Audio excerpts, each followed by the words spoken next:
అసెంబ్లీలో కోమటిరెడ్డి వెంకటరెడ్డి చిట్చాట్లో బొమ్మ మహేష్ కుమార్ గౌడ్ను తొలగించి జగ్గారెడ్డిని పీసీసీ అధ్యక్షుడు చేస్తే రానున్న ఎన్నికల్లో 100 సీట్లు వస్తాయన్న వ్యాఖ్యలపై బీసీ సంఘాల జేఏసీ ఆగ్రహం వ్యక్తం చేసింది.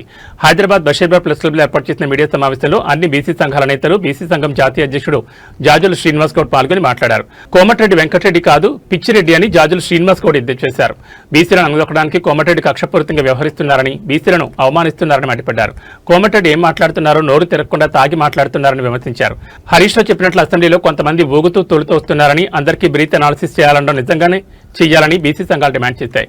బీసీల పట్ల అవమానకరంగా మాట్లాడిన కోమటిరెడ్డి క్షమాపణ చెప్పకుంటే భువనగిరిలో 2 లక్షల మందితో భారీ బహిరంగ నిర్వహిస్తూ కోమటిరెడ్డి ఇంటిని ముట్టడిస్తామని జాజులు హెచ్చరించారు. నిన్న అసెంబ్లీలో అసందర్భంగా ఎలాంటి ఒక అకేషన్ లేకుండా ఇప్పుడున్నటువంటి మినిస్టర్ అయినటువంటి రోడ్లు భవనాల శాఖ మంత్రి అయినటువంటి కోమటిరెడ్డి వెంకటరెడ్డి గారు నిన్న అసెంబ్లీలో మీడియాతో చిట్చాట్లో మాట్లాడుతూ జగ్గారెడ్డిని పిసిసి అధ్యక్షునిగా చేయాలి, ఆయన జగ్గారెడ్డిని చేస్తే 100 సీట్లు కాంగ్రెస్ పార్టీ గెలుస్తుంది వచ్చే ఎన్నికల్లో అని చెప్పడం జరిగింది.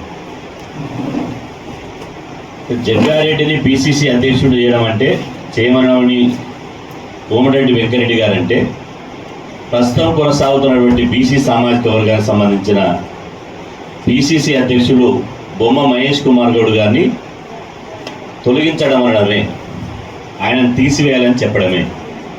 అంటే ఒక బీసీ బిడ్డ పిసిసి అయితే ఓర్వలేక ఆయనకు బొమ్మనకుండా పొగబెట్టడానికి ఇవాళ కోమటిరెడ్డి వెంకటరెడ్డి గారు జగ్గారెడ్డి గారు ప్రస్తావన తీసుకొచ్చారు. నిజంగా అసెంబ్లీ ఉన్నది ప్రజా సమస్యల పరిష్కారం కోసం. అసెంబ్లీలో ఒక బాధ్యత గల మంత్రి ఏం మాట్లాడాలి? ఇప్పుడు రాష్ట్రంలో రైతులు ఎదుర్కొంటున్నటువంటి సమస్యలు ఏంది, బీసీ ఎస్సీ ఎస్టీ మైనార్టీలు ఎదుర్కొంటున్నటువంటి సమస్యలు ఏంది, అదేవిధంగా దానికి ప్రభుత్వం ఎట్లా పరిష్కారం చేయాలనో ఆ విషయాల మీద మాట్లాడాలి. వాస్తవంగా ఇవాళ ఫీజుల రియంబర్స్మెంట్ రావడం లేదు, రైతులకు రైతు బంధు లేదు, గిట్టుబాటు ధర లేదు, యూరియా సరఫరా కావడం లేదు, అదేవిధంగా కార్మికులు అనేక ఇబ్బందులు ఎదుర్కొంటున్నారు. ముఖ్యంగా ఇరాను, ఇజ్రాయెల్, అమెరికా యుద్ధంతో ఇలా గ్యాస్ కొరత ఏర్పడి